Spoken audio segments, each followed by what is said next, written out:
нахожу верных друзей. Я себе по всему свету и вот стал уже взрослее. И увидел всю планету, до сих пор стараюсь я интересным быть для мира, чтобы мог я рассказать о своей земле башкирской, о башкирах рассказать. Научиться танцам, песням, ведь чем больше знаю я, тем я буду интересен. Для меня Урал-Батыр, самый сильный из батыров. Древний миф Уральских гор расскажу я всему миру. И потому я учу башкирский язык, башкорт телен öğrenem.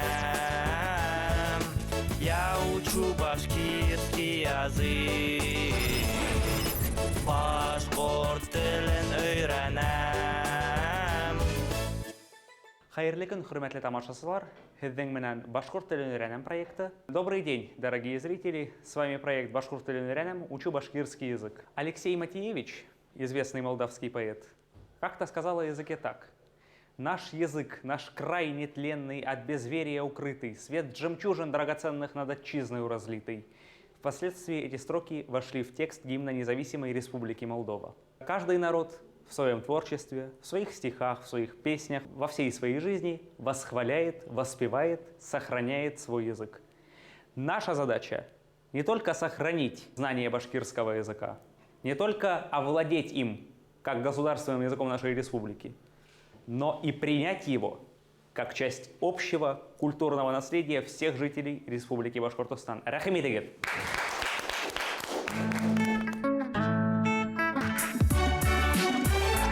Теоретическая часть проекта «Башқұрт тілін үйренем» постепенно входит в завершающую стадию. А также я бы хотел сказать, что мы продолжаем серию открытых уроков. Наш сегодняшний гость Ильяс Сағынбеков. Мен Ильяс Қазақстандың Тараз қаласынан биыл Уфаға оқырға келдім.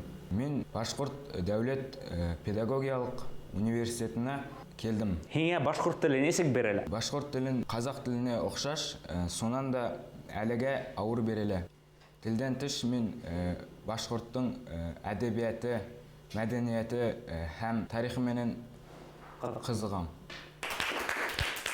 Представитель казахского народа практически безукоризненно говорит на башкирском языке. Любое его усилие, направленное на изучение языка, нужно умножать на 3, чтобы понять, чего на самом деле он достиг. За месяц с небольшим присутствия в башкирской языковой среде он впитал язык настолько, что сейчас говорит практически без ошибок. Именно этому посвящена наша передача. Мы не только обучаем теории языка, как это может показаться со стороны. Наша задача — возбудить в вас чувство языка. То есть, увидев какую-то совершенно незнакомую фразу, вы уже научитесь, выйдя с нашей передачи и попрактиковавшись в языке, научитесь ее анализировать, понимать и исследовать. А теперь перейдем к нашему домашнему заданию. Тимур Бей, скажите, пожалуйста, что было задано на сегодняшний урок? На сегодняшний урок было задано расклонять во всех падежах 8 слова, которые мы выберем сами. Скажите, как вам удалось это задание? Это сложно, это непонятно или наоборот довольно легко? Не есть легко, но когда уже сделаешь одно слово, более-менее понимаешь. Это связано с тем, что башкирский язык штука довольно системная, в отличие от русского языка. Ну, возьмем, например, форму родительного падежа множественного числа у существительных в русском. Нет чулок, чашек, тарелок, но огурцов, но комаров, но медведей. Нет гостей и гостей. Совершенно все разные окончания, и по сути каждое слово надо запоминать вместе со всеми его формами. А в башкирском языке ведь не совсем так. Аладдин Бей, что вы скажете? На фоне вашего азербайджанского опыта это задание вам удалось трудно? В азербайджанском языке меньше падежные окончания, 2-3 раза меньше. Допустим, если на башкирском языке и алек-килеш, это там 16 падежные окончания. Дын, ден, дон, дön. Нын, нен, нон, нön, тын, тен, тон, тön и дын, ден, дон, дön. 16. А на азербайджанском языке идет нын, ын, ин, ун, ын, нын, нин, нон, нön. Или направительный, это төбәуи килеш, ка и ка. На азербайджанском уже я, все. А если, допустим, слово на согласную? Китаб? Китаба? Только 4 варианта, и меньше, гораздо меньше. Ну, я скажу, что когда мы произносим и алек-килешта, мы также вот это 16 почти что эти самые, эти окончания мы произносим. Да. Только не пишем. Все понятно. Кто хочет начать выполнение сегодняшнего домашнего задания? Давайте я начну. Пожалуйста. Я выбрал слово жена. Хатын. Хатын. Катынды. Катындын. Катынға. Так, Катында. так, у жены. Катындағы. Да, находящиеся у жены, гости, например. Катындан. От жены сбежали. От жены сбежал. Я думаю, вы от жены на передачу не сбежали, а шли сюда с удовольствием. Я с удовольствием всегда на передачу иду. Афарин. У меня урамым, моя улица, урамым. Урамымды күрдем. Курдем. Да, урамымдын ситер, например, так? Да. Урамымдыкы, Находящиеся на моей улице. да, урамымдыкы. Урамымга или урамыма, вот это я перепутал. Ага, вот и отлично. Внимание!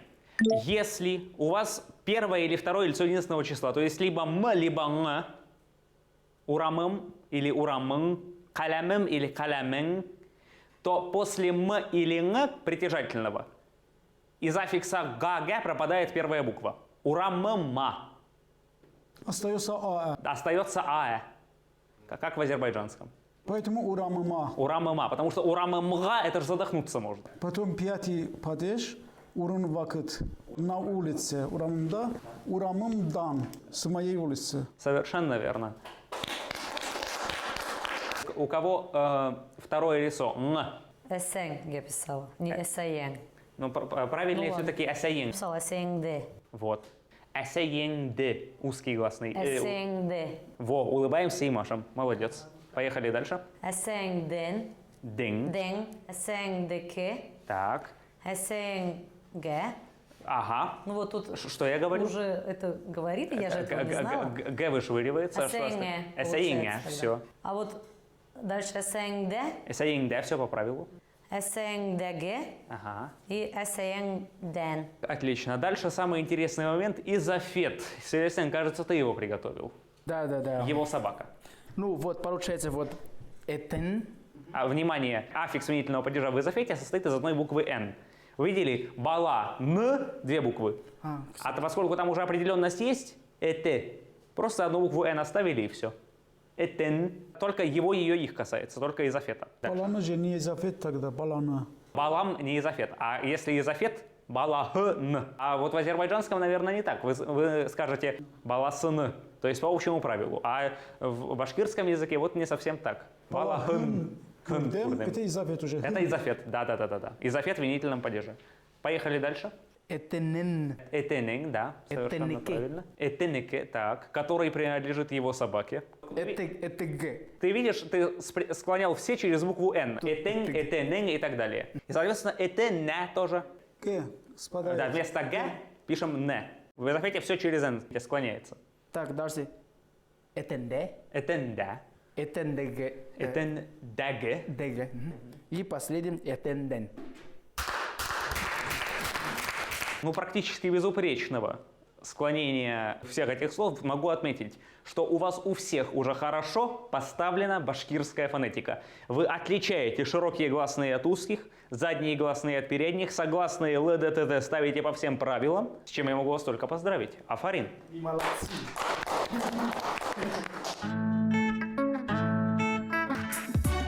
Остался ли у меня какой-нибудь должок с прошлых передач, который я должен был детально рассмотреть, но не рассмотрел? Глаголы. Глаголы. Эту вишенку к торту приберегал, уже приберегать времени не осталось. Шуға бүгінгі дәрісіміздің темаға башқұрт тілінде қылым формалары системасына дүйім күзету.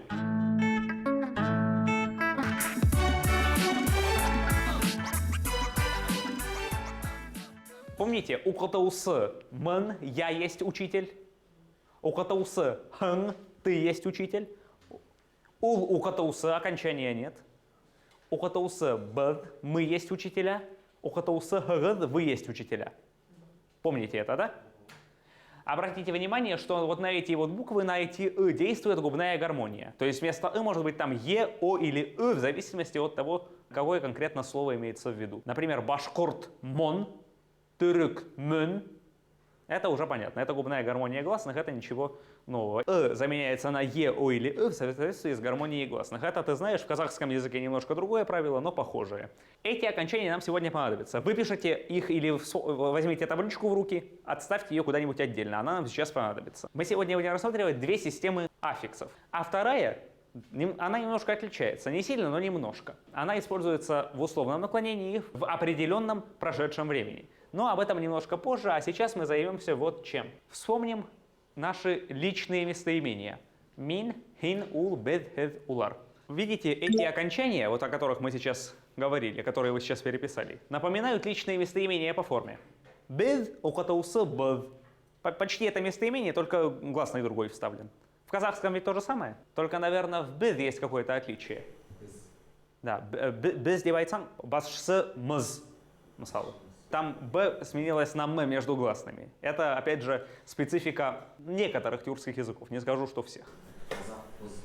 Казак, пыз, вот-вот. «Б», «м», «п» три согласные меняются. Казак, пыз, басшы, мыз. Ағаймыз деп айтып бола ма? Отлично. Вот пример того, как отличается гармония в башкирском и казахском языках. А вам достаточно запомнить, и нам всем, что формы окончаний предикативности напоминают по форме личные местоимения. В третьем лице вообще окончания никакого нет. Улу катаусы, он учитель, улару катаусы, они учителя.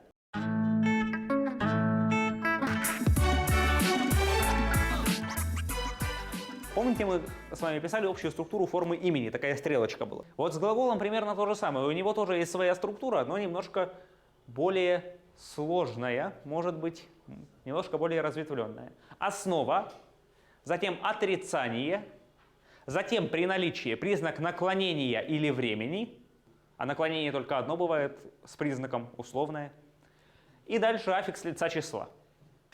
Почему лицо число через запятую? Это, по сути, определяется одним аффиксом, вот тем же «бд». «Ишлей бд». Мы работаем. Это уже и лицо, и число дает. Множественное число. Первое лицо. Первое лицо. Общая схема такова. Бар, ма, хам, например, если я не пойду.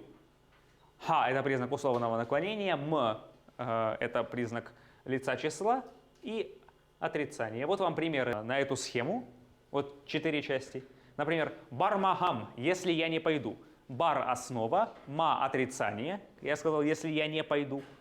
Ха – признак условного наклонения, и м – окончание лица числа при условном наклонении. Помните, там было мн, а здесь просто м, потому что это условное наклонение. Только вот здесь и в определенном прошедшем, я об этом уже сказал. Киляхен. Киль – основа, отрицания нет, ты приходишь, там нет значения отрицания. Киля – он идет, он приходит. Киляхен – ты приходишь. Кульмеген – он не смеялся. Куль – основа. Основа предоставляет собой что? Повелительное наклонение. То есть отдельно, если возьмем просто бар, ты иди. Это приказ при обращении на ты. Мы об этом, кажется, уже говорили. И дальше кытменем. Опять же, видите, аффикс не мын, а м. Тоже потому, что это определенное прошедшее время. Только вот в этих двух формах, в условном наклонении и в неопределенном прошедшем времени, вместо мын используется м, и вообще используется другая система окончаний. Мы об этом сейчас через несколько минут поговорим поподробнее. Но вы видите, основа, отрицание, признак времени и лицо число.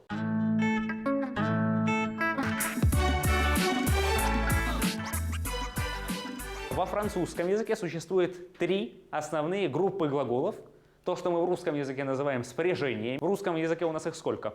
2 спряжения. 2 спряжения. Все глаголы наить, кроме предстелить. Второе, все остальное первое. В башкирском языке завершенность и незавершенность действия выражается самим глаголом без отдельной грамматической категории. Нет в башкирском глаголе категории вида. Если мы скажем, например, «я закончил петь», мы скажем «ерлап биттим». Или, например, «туңып биттим». «Ой, совсем я замерз». Но эти формы мы не берем, это формы с деепричастиями, которые мы решили не рассматривать. Итак, признак первого типа глагола. Первый признак. Окончание имени действия «ыл» или «ыл». Барыл, килыл. Имя действия заканчивается на «ыл» или «ыл». Или барырга, килерга. Да, но мы не берем форму барырга, килерга, потому что барырга, килерга употребляется либо перед модальными словами, либо перед другими глаголами. Ул килею. Мы можем так говорить? Нет, не можем. А ул килерга можем говорить? Не можем. А тогда какая разница, чилею или чилерга? Килерга употребляется при модальных словах, килерга керек, и перед другими глаголами. Килерга ülgürmeni, он не успел прийти. А килю во всех остальных случаях, когда нужен инфинитив. Если там нет другого глагола, если нет модального слова, но нужен инфинитив, тогда на помощь приходит вот эта форма килю. Килю употребляется в качестве инфинитива, если рядом нет модального слова или другого глагола. Общее правило вот такое. Но килю — это имя действия. Вспомним, что имя действия имеет значение и глагола, и при необходимости имени существительного. Например, мин уйнаузан араным. Уйнау — это имя действия, процесс игры. Мы так процесс называем. Я устал от того, что играл, от процесса игры. Видите, мы опять ввели в русском сложное предложение, там запятую надо поставить, еще что-то в этом роде. А в башкирском просто взяли имя действия и поставили его в падеж. Оно может и склоняться, и спрягаться. Это форма между существительным и глаголом. Килю в глагольном значении отдельно в предложении само по себе стоять не может. Эу или эу значит первый тип. Но здесь нарушение есть. Сингармонизма, потому что сочетание двух гласных, это не должно быть в башкирском языке. Рядом с гласными у может стоять, но она сама при этом теряет качество гласного и становится полугласным звуком. Полугласные. И вы согласны? Я тогда и сдаюсь. Вопрос такой, если я, например, вот на французском, я хочу сказать «шанти», как переводится на башкирском? Тоже чисто глаголе. Чистый инфинитив используется только в двух случаях. Когда рядом есть еще один глагол, килерга ülgürmeni, не успел прийти, два глагола рядом, и один в инфинитиве. Эрга, вот эта форма, используется только когда рядом еще один глагол стоит, или когда рядом стоит модальное слово, типа «керек», «je dois», «тейеш», «devoir», например, «min bararga teyешмен», «je dois aller», а «керек», «il faut». Признаки первого типа глагола. Имя действия на «ыл» или «ыл», повелительное наклонение на согласный, к нему добавляется «а» или «э», чтобы получить основу настоящего времени.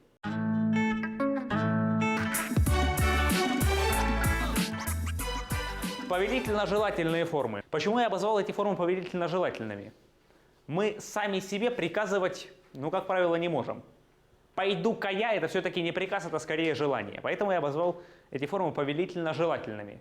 Я думаю, что нечто похожее мы имеем в казахском языке, правда? Барайын, келейін.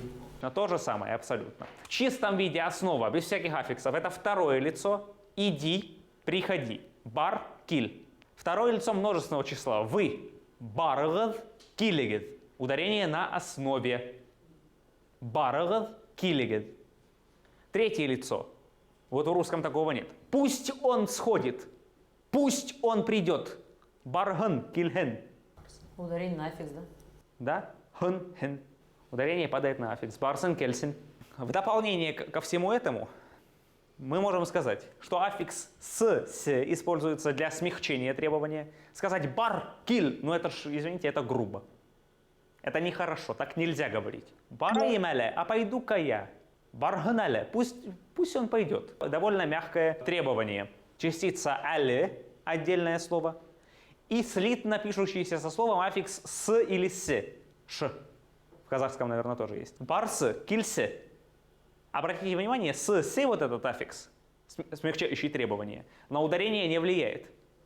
Где оно было, бар, так и осталось, барса. Бараем. Почему мы не говорим барым? Бараем — это несколько человек. Да, а пойду-ка я. Вместе. Я один пойду-ка. Это один или Да, несколько человек? это желательное наклонение. Один. Бараем. Я мин бараем. А пойду-ка я на передачу. Я пойду, бараем. Да. А бараек? Договаривайтесь с людьми. Бараек, давайте пойдем.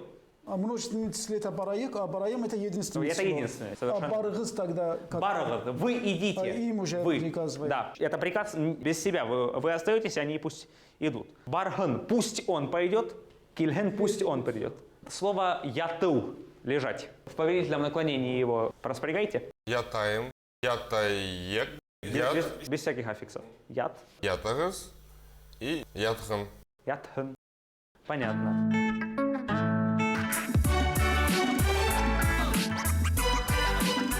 А А вот вторая система окончания, о которых я говорил. Первые, помните, предикативные, я говорил, 2 таблички напишите. Они используются в условном наклонении и в определенном прошедшем времени. Только в этих 2 формах, больше нигде. Признак условного наклонения либо ха, либо хэ. Бархам, если я пойду. Кильхэм, если я приду. Бархан, если ты пойдешь. Ашай, хан. Аша это другой тип. Это другой тип, не смешивайте. Глагол аша в повелительном наклонении. Видите, там повелительное наклонение на гласный. Аша. Аша. Заканчивается. Это повелительное наклонение на гласный. Нас интересует повелительное наклонение на согласный. Это на гласные уже другие. Да, правила, там, да? это другой тип, это второй тип глаголов. Мы до него еще не дошли. Бархан кильхэн. Барха кильхэ без всяких аффиксов. Если он пойдет, придет. Бархак кильхэк, обратите внимание, к. Если мы пойдем, если мы придем. Бархагат кильхэгет, если вы пойдете, если вы придете. Если вы хотите задать очень-очень-очень вежливую просьбу, вы можете сказать «Бархангсы, ярдам итхэнгсы, помоги-ка». Обращение ко второму лицу – это вежливая просьба, еще если «се» туда добавить. Опять же, на ударение она никак не влияет. Қазақ тілінде шундай көрініш бар ма? барайықшы, Барайықшы. келейікші, Барайықшы келейікші емес, сол отырсаңшы. отырайықшы, Отырайықшы, иә. Отырсаңшы, келсеңші дегені бар ма? келсеңші, отырсаңшы, бар. Итак, запомните вот эти окончания, они используются только в 2 формах. Условное наклонение и определенное прошедшее время. Больше нигде.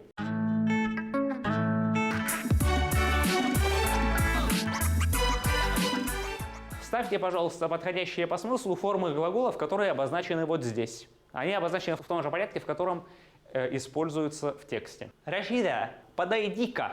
Кильхенсе. Или киль-әлі тоже можно. Или киль-се. Рашиде. Кильхенсе. Хинен ярдамын керекине. Селестен, пожалуйста. Здесь ктып тарым. Тур и все. Как скажешь? Attends un peu. Attends un peu. En башкир, comment? Ктып тар. Кытып-тур.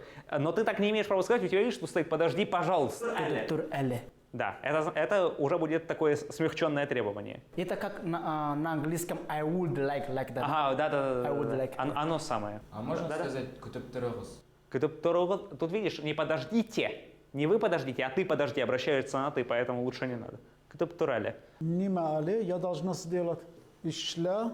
Да, это ишля повелительная ем. форма. Нима ишляем але. Да. Так, дальше. Ильяс, наверное, тебе лучше эту форму, вот эту взять. Бұна ошы хауытты Сәбира апайыңа алып бар әлі.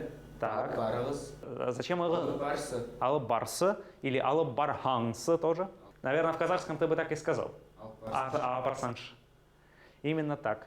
А, по-моему, в казахских диалектах над этой формой еще больше издеваются. Отырсаншиш или что-нибудь в этом роде. Тимурбей, осталась ваша реплика. Ярай хазыр. Ярай хазер, это моя реплика, а теперь ваша. Апайына келгесті мене хабар ит. Обратите внимание, вот эта частичка «та», она имеет значение либо «и», либо «тоже», либо «даже», либо «сразу же». И эта частичка безударная. Апайына келгесті не хабарит.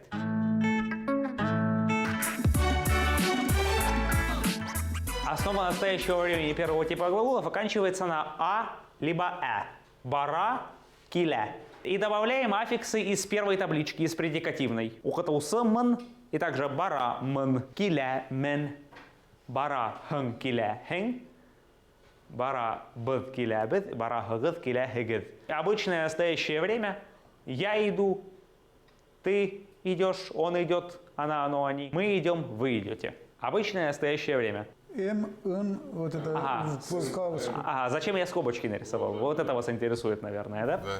Дело в том, что вот эти формы в первом лице, они параллельные. Барам и бараман, килям и килямен. Можно и так сказать, и так сказать. И Все так равно правильно, будет и так правильно. Прошедшее определенное время. Окончания те же, что в условном наклонении. Структура аффикса прошедшего определенного времени несколько выбивается из ряда.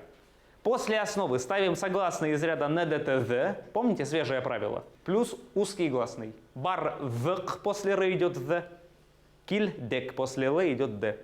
Я ты. После т идет еще т. И окончания у него те же, что в условном наклонении. Бардым кильдем, бардык кильдек, бардым кильден, бардыгыз кильдегет и бардык кильде. Прошедшее неопределенное время. Оно обозначает то действие, которому У нас нет полного доверия. Своими глазами не видели, своими ушами не слышали, из достоверных источников не знаем. Стоп. Это когда мы вот это изучали в таблицу, мы это использовали только вот барган, вот который окончание ган, который неопределенный прошедший были. А сейчас вот добавляем еще вот эти Мы окончания. сейчас добавляем, вот смотри, если к этой форме барган добавить еще предикативный аффикс, а помнишь, мы брали вот эту табличку ман, ган и так далее, мы получаем я шел да не видел, мы шли да не видели, ты шел да не видел, вы шли да не видели. Еще личные формы добавить. Разница между мин барган или барган мын. Мин барган сказать нельзя. Барган мын. Барганман, все. Только так. То же самое, как ухатаусыман. Можно мин сказать, можно не сказать. А барганман, можно мин добавить, можно не добавить. Но убрать вот этот аффикс вы вообще не имеете права. Я немножко не понимаю, мы тут вот определяется что? Лицо. Лицо. Первое лицо, А единственное почему мы число. не тут мин барган только? Потому что барган – это форма такая неопределенная. Кто там барган, что барган, зачем барган, непонятно. Мин, то я. Мин, барган, мн, хин, барган, хэн. Третье лицо не принимает вообще никаких аффиксов. А первое и второе требует аффикса обязательно. Можно же вопрос? То есть если я, то окончание вот мын, а если хин? Окончание хэн. Хин, ага. Всё. Барган б мы, Это барган хагыз это вы. вы.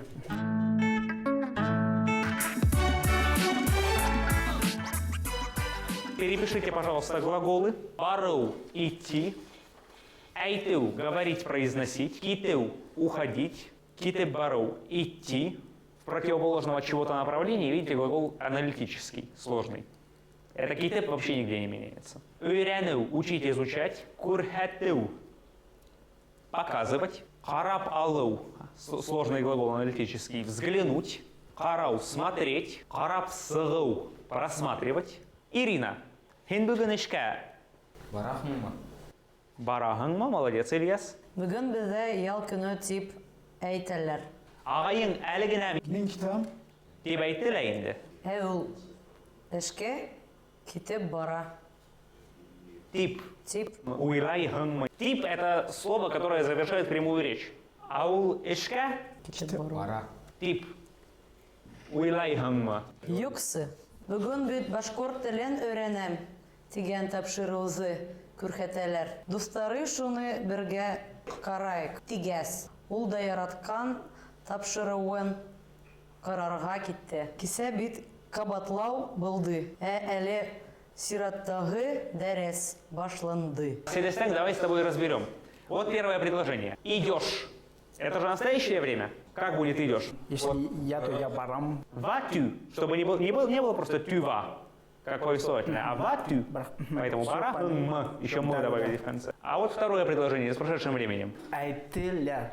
Они. Вот Да, мы же- ляр, да. Можно вопрос? Пожалуйста. Сказали, показывают на башкирском айттелер, Айтелер, курхателер. көрхәтелер, а на казахском ляр нельзя добавить. В башкирском тоже нельзя, но если в предложении есть явное подлежащее. Вот если бы здесь стояло слово улар, тип улар эйтты, вот тогда нельзя было бы ляр добавить. Или здесь бы стояло еще какое-нибудь слово перед глаголом, подлежащее, тогда нельзя было бы ляр добавлять. А здесь мы ляр добавили, потому что подлежащего нет. Идем на будущее неопределенное время. Берем ту же основу киль, потом пишем после нее узкий гласный. В первом типе глагола это или и букву р. Барр, киллер. К ней все те же аффиксы. Мэн, хэн и так далее. Селестин, понятно? Понятно. Барырман, киллермен, барырбыт киллербыт, барырхэн киллерхэн, барырхыгыт киллерхыгыт. Это уже по накатанным рельсам. Ул барыр, Ул барыр. ул килер. Ул киллер, совершенно верно. Скажи, пожалуйста, как будет «ты будешь лежать»? Ятырган. Я тырган. Скажите, пожалуйста, как будет «я покажу»? Min kürhatam. Да, или в будущем. Kürhater men. Если мы скажем «барасакман», ну вот обязательно пойду, что бы ни случилось, пойду. А это просто будущее, без разницы. И вот это будущее используется практически всегда. Итак, чтобы сформировать категоричное будущее время, достаточно к форме настоящего времени. Бара, киля. Настоящее время берешь, présent, бара, киля. Вставляешь туда сак или сек. И потом предикативный аффикс. Было бараман, стало барасакман.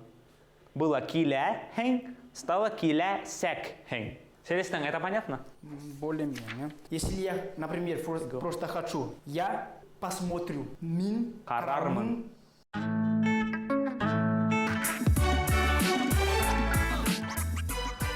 Аффикс отрицательной формы имеет ма, мэ или май, мэй и ставится сразу после основы. Повелительное наклонение. Бар, бараек, барган. Барма, не иди. Бармаек, не пойдем, давай не пойдем. Наломпа. Бармаган. Была у тебя основа, вот это бар. Это который не вопрос сейчас, Это да? отрицание. Потому что мы изучали, вот, который question general. Question générale это м с узким гласным. Да. Это м с узким, а тут с широким. Ма, мэ. Или май, мэй. Это отрицание, негасион. Барма, не ходи. Бармаек. Было бараек, стало бармаек. Не пойдем, давайте не пойдем. Утурма, можно говорить? Да, утырма, не садись. Утурма, не садись. Кырмэ, не входи. Кырмэхен, пусть он не входит. Вот было бархам, условное наклонение, помнишь? Бархам, если я пойду. Отрицательной форме будет бармахам. Ма вставил перед ха и все. Бараман, бармайман. Помните, аффикс настоящего времени это либо а, либо э. Вот его меняете а на май, а э на мэй. Бармайман или бармайем. Бармайхан и так далее. В настоящем времени отрицательная форма такая. А, вот это, которое было после основы, меняете на май или мей.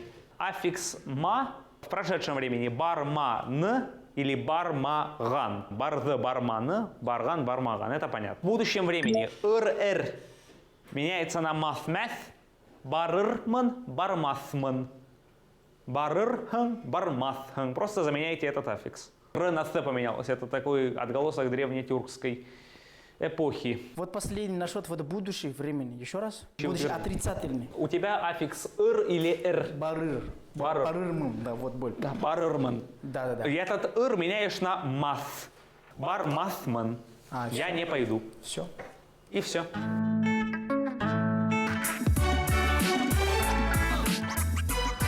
Это, помните, вездесущая губная гармония. Там, где после о не употребляется, после не употребляется е. Это практически тот же первый тип. Основные признаки его такие. Окончание имени действия оу или оу. Основа имени действия оканчивается на согласной.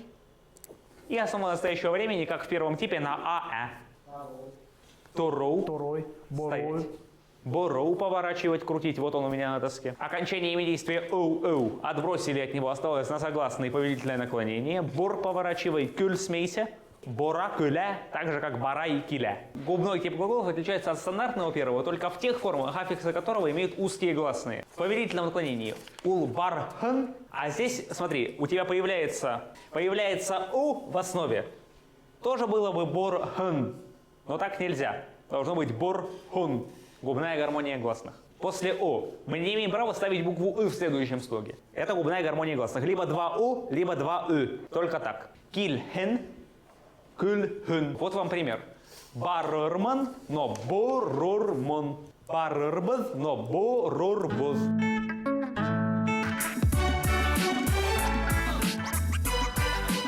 Окончание имени действия полугласный звук. В, который пишется либо как у, либо как ы. Хайлау, хилау. Основа имени действия, как вы видите, вот это окончание отбросили, остался гласный. Так? Хайла, хиля. Какой это гласный? А. Широкий. Широкий. Основа имени действия второго типа глагола оканчивается на широкий гласный звук. Чтобы добавить настоящее время, помните, мы там одну буковку добавляли, вот там было а, в первом типе. Во втором типе это й. Хайлай. Он выбирает. Хилай. Он говорит. Ашау. Аша. Ашай. Все. Бейлеу, бейле, бейлей. Отлично, уже с глаголами разбираемся. Не такая жуткая тема, ведь правда? Обратите внимание. Вот сейчас буду говорить это 35 раз и не устану. Широкие гласные глаголы второго типа относятся к основе. И поэтому никуда мы его не убираем, он сохраняется во всех формах. Бар, хиля. Обратите внимание на то, что относится к основе, мы его не удалили. Тут бару, бар А тут хыйлау, хыйля. Ашахын, пусть он съест. Не имеем права убирать широкие гласные из основы. Уже 4-й раз я это сказал. Условное наклонение отличается тоже мало, опять же, из-за вот этого гласного. Барха, ашаха, китхак, хыляхак. Принцип тот же, просто еще эту «а» не надо забывать, что ее оставляем на месте. Йоклайм, хыляем. Или йоклайман, хыляймен. Йоклайбад, хыляйбад. Обратите внимание на «й», на признак настоящего времени. И это «е» в настоящем времени никуда не девается. Шахитлаут канзаман, определенное прошедшее время. Йокланным, хыйлянным, йокланык, хыйляннык. Видите, там основа на гласной во втором типе. Йокла, хыйля. Поэтому после нее аффикс будет только с буквой «н». Не «л», д, т, з.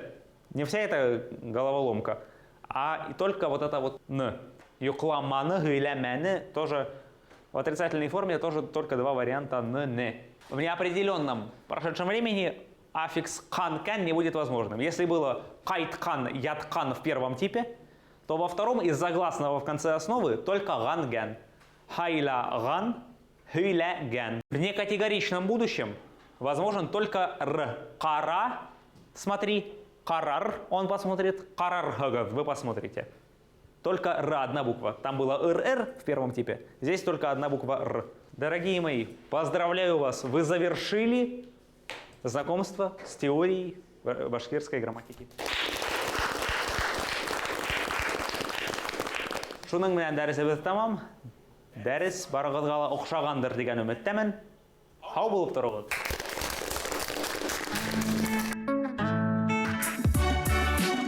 В нескольких языках, на французском, на казахском, башкирскую грамматику изучали. Всем спасибо.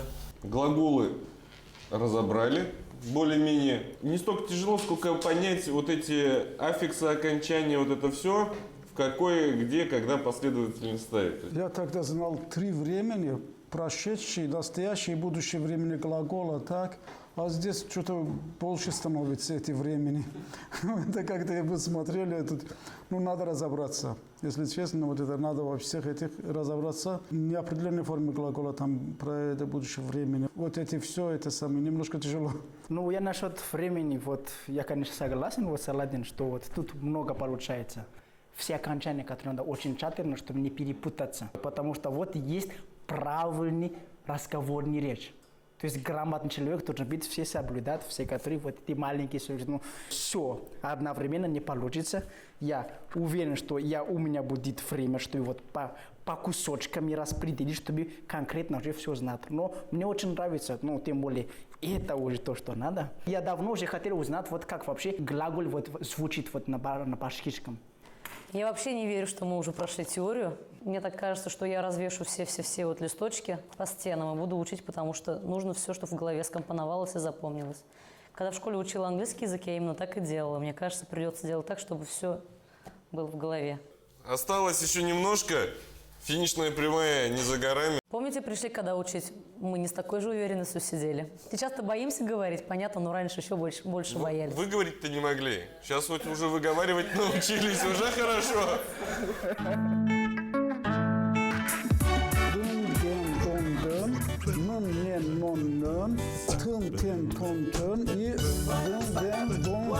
Кто хочет начать выполнение сегодняшнего домашнего задания? Я выбрал слово «жена». Катынды, катындын, катынга, катындан. Ставьте, пожалуйста, подходящие по смыслу формы глаголов, которые обозначены вот здесь. Селестен, как скажешь? А там? Привет. А он вообще? А парень?